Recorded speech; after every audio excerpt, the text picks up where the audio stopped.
Texas House is set to reconvene this afternoon, but dozens of Democrats are still out of the state. Their absence will deny Republicans the quorum needed to vote on congressional maps that have been redrawn in the GOP's favor.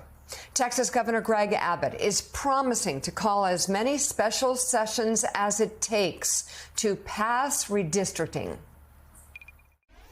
This could literally last years because in Texas, I'm authorized to call a special session every 30 days. It lasts 30 days. And as soon as this one is over, I'm going to call another one, then another one, then another one, then another one.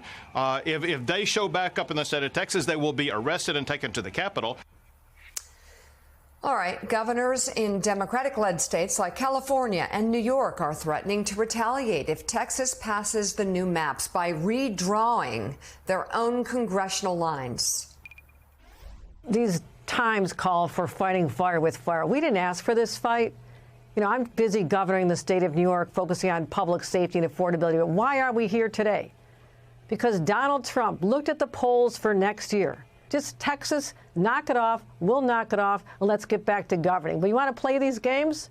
We're not going to sit on the sidelines. We're New Yorkers. We fight back.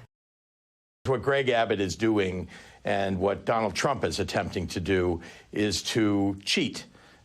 Mid-decade here, this is they're attempting to change the map. They know that they're going to lose in 2026, the Congress, and so they're trying to steal seats. And so that is what these Texas Democrats are trying to stand up against. And then don't forget, the map that they put together it violates the Voting Rights Act and it violates the Constitution. And so thank God for these Texas House Democrats. All right, but the redistricting process in the blue states is more complicated than it is in Texas. New York lawmakers would have to amend their state's constitution. And California has an independent commission that runs redistricting after each decade's census. Changes require approval from both voters and state lawmakers who have said they plan to call a special election in November to set the process in motion. So not that simple for Democrats to retaliate. And yet here we are with this situation in Texas, Joe, still dragging out. Yeah, and it can continue to drag out, as the governor said. He'll continue to do this for as long as he has to do it, and chances are very good at the end of the day, Republicans will get their way there. And, Pablo, it's mutually assured destruction because Democrats most likely will be able to do the same thing in California. Other Democratic states will be trying to do the same thing. And all it does is, again, it undermines Americans' confidence, not just in politics, but in political parties specifically. It's why so many younger Americans, so many older Americans as well, are deciding to leave the Republican and Democratic Party and register as independents. Yeah, this is, I think, one of the embodiments of what it feels like when a young person is sick of politics as a concept. Look, gerrymandering is an ancient art. Science, it is not unique to either side. In this case, it is practiced by the state of Texas in a way that feels egregious.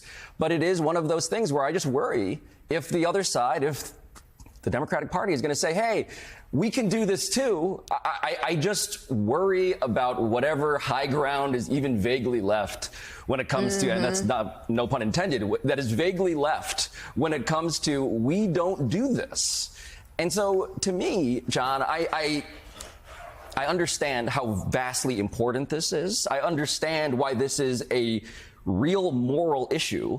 I also don't know what you do outside of literally staying away from the state of Texas. Is it saber rattling? Is that all that's left to do beyond that? Or is it just waiting out the clock? Yeah, this is such a dilemma for Democrats right now. We had Senator Padilla from California on Friday, and basically he spelled out, Mika, there are two camps here. There are Democrats, to Pablo's point, who say, look, we're better than this. Like, this is not where the government should be. This is not good for democracy if we all start doing this. But there are others who say, look, we have to fight fire with fire. If the Republicans are going to do this and gerrymander their way to keeping a majority, then we need to do the same. And the backdrop to Governor Pritzker's point a moment ago is indeed this is coming from the White House. Sure, both parties have done this at times, but this push is coming from the White House because President Trump and Republicans are fearful they're going to lose the House next year, which would stall his agenda and potentially even ramp up investigations, impeachment again. We're following that story. There's also big news overseas. President Donald Trump and Russian President Vladimir Putin are set to meet this Friday in Alaska to discuss Russia's war on Ukraine. The president told reporters on Friday that a potential land swap could be part of a ceasefire deal, but Ukrainian President Volodymyr Zelensky responded on Saturday saying Ukraine will, quote, not give their land to the occupier, adding that Russia cannot be rewarded for its actions. It's still unclear if Zelensky will attend the Alaska meeting, but senior U.S. officials tell NBC News it is, quote, absolutely possible. Meanwhile, President Trump's former national security advisor is criticizing the upcoming summit, calling it a win.